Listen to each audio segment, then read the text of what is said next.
you want to further your career and have a better life for you and your family. If you get discouraged, if you get tired, if you get unmotivated, have faith that you're going to get through it. You're going to have success in the future.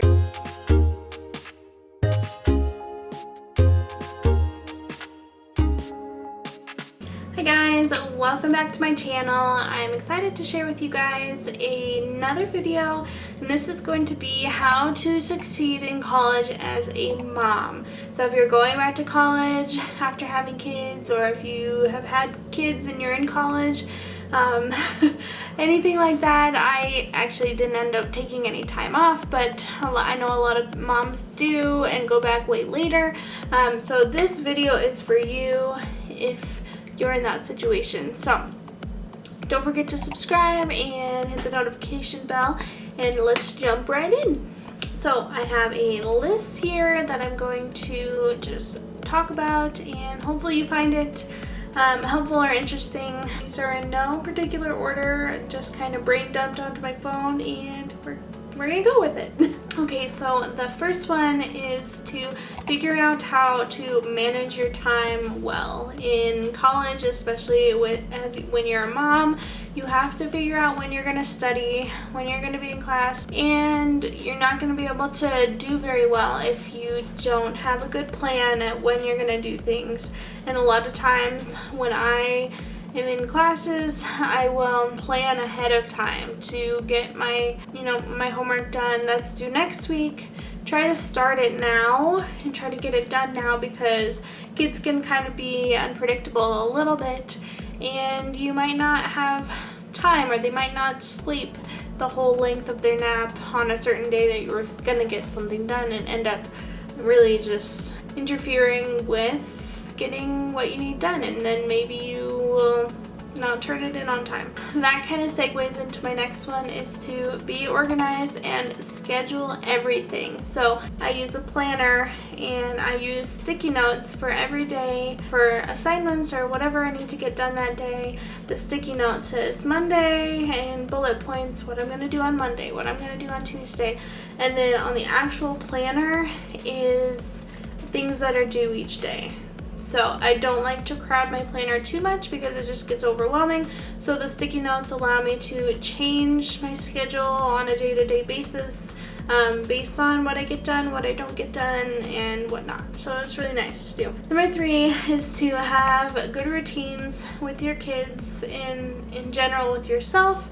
So a good thing that I always like to talk about with that is, if you have a newborn, start them on a routine early and be consistent, because they only know what you teach them, and if you put them on a routine, they're going to stay on a routine. And when you think of when they get into school, they need to be on a routine for getting up in the morning, going to bed at night, and you want them to have a smooth transition into school. And it helps you out because you know the amount of time you're going to have to study after they go to bed or during nap time.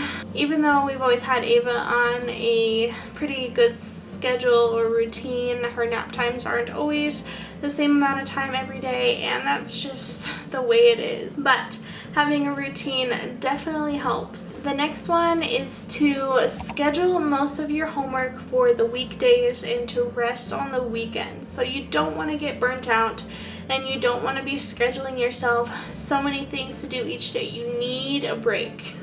You need it. The next one is to take full advantage of the time that they are sleeping. So I know this sounds kind of obvious, but really it's true. A lot of times when they go to bed, you're like, oh my gosh, I'm so tired, I just need a break.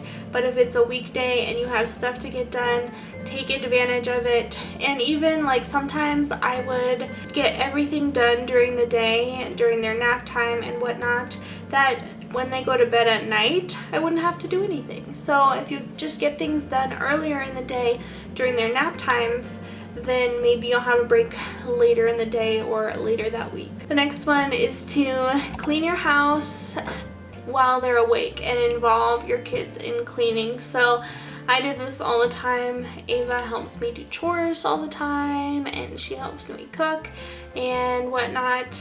I actually, maybe this is a little extreme, but as soon as she could start walking, about she walked really early, so it was about 8 months when she started emptying the dishwasher. So she would literally like get the fork and bring me the fork, so I'd put it in the drawer, and just kind of stuff like that. Ava has always been a very active kid. She always wants to be doing what I'm doing, and she really needs a lot of attention. Sometimes she'll play by herself, but for the most part she needs someone to play with her and just be actively doing something all the time. So if your kid is like that, help have them do chores. It keeps them occupied, and it helps you clean your house and do whatever you need to do. So the next one is, you have the option to not work, take that option. And I know so many single moms are out there. You have to work, I get it.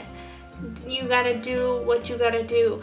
But if you have the option to not work, definitely take that option. We, about a year ago, fall of 2019, made the decision that I would not work and I would just focus on school and raising Ava.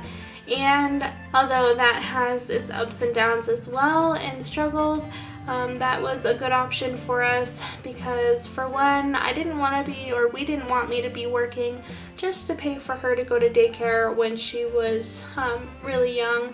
At this point she's getting a little older and we need to be getting her around some more kids, but at the time all my paychecks would be going to daycare, and I just didn't want that.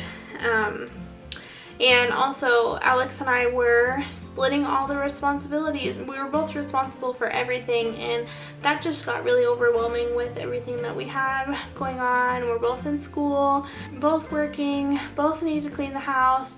When we split that up a little bit better, or I've generally done most of the housework and taking care of Ava most of the time and going to school, and while he's been working a lot and going to school and taking care of Ava when I'm at school.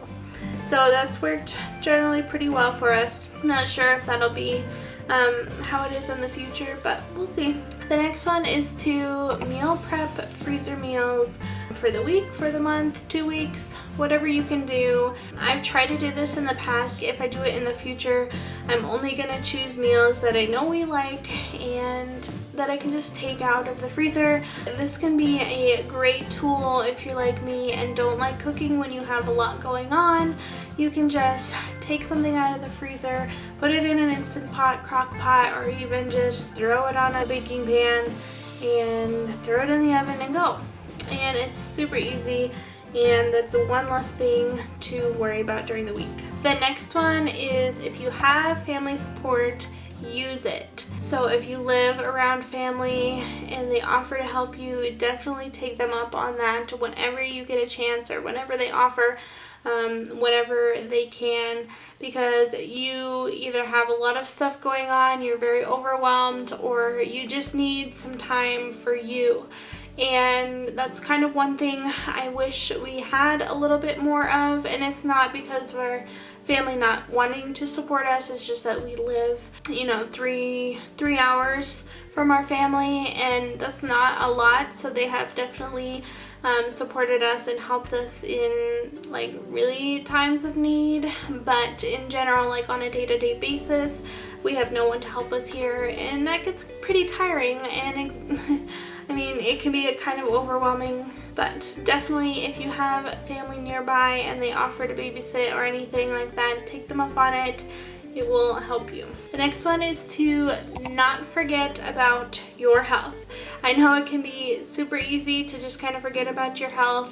I've done it. I do it all the time. I'm focused on the health of my family, my school, getting good grades, and doing all this other stuff. But I have a lot of times forgotten to prioritize my own health by eating unhealthy food, eating all the time, stress eating, not taking care of my skin, and just not caring exactly about what I look like. And one thing that I have found that has really helped me is intermittent fasting. This helps me so much. I've lost weight from it, and I've also had so much more energy since participating in fasting, and it has just been amazing. I'm not always perfect at it, and I definitely have my ups and downs, but it's a way to boost your energy.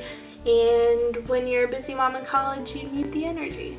Okay, so second to last one is to communicate with your professors. If you communicate upright with your professors and say, hey, I have a family, I have kids, I have this and this going on, they're probably going to be more likely to work with you in the future. And I'm not saying that they're going to give you special treatment by any means, because that's not the case really ever.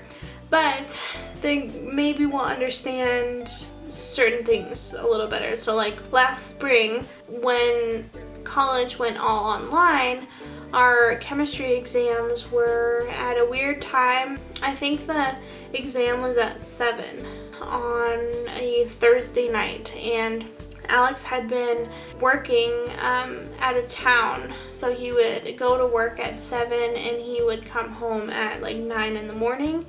And so he was always going to be working while I was supposed to take my exam, and Ava doesn't go to bed until like right at 8, and that was a really long time to like adjust her schedule, and just for like one day. And so I communicated with my professor. I said, hey, this is what I have going on, can I take the exam at a different time? And he was definitely willing to work with me on that.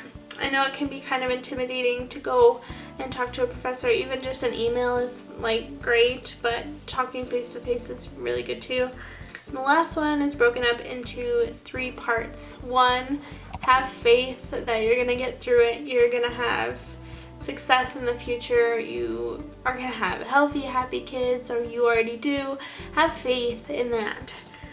Number 2, know your reasons why you want to go to college. You want to further your career and have a better life for you and your family. Remember that all the time. If you get discouraged, if you get tired, if you get unmotivated, know why you're doing it. 3, always envision success. I don't know the last day that I have not thought about my future career, my future goals in life, and just thought about it and be like, okay, if I want to get there, I can't be slacking off now. Like if I don't do it today or tomorrow and the next day, how do I know I'm ever going to get there? So you have to work for it every single day and envision that, because if you think about it all the time, you're going to manifest it. It's going to happen, and you're going to work a lot harder and you're going to get through it. So that is all of my tips that I have for you guys. I hope you found it educational and hopefully maybe a little bit motivating. I know it can be extremely hard being a mom in college, I know. So just wanted to put that out there, and you guys can do it. You can do anything you put your mind to, and work hard. If you haven't already subscribed to my channel, definitely do that if you want to see more, so we can just be this one little family that's supporting each other and everything like that. So I will see you guys in another video. Bye bye.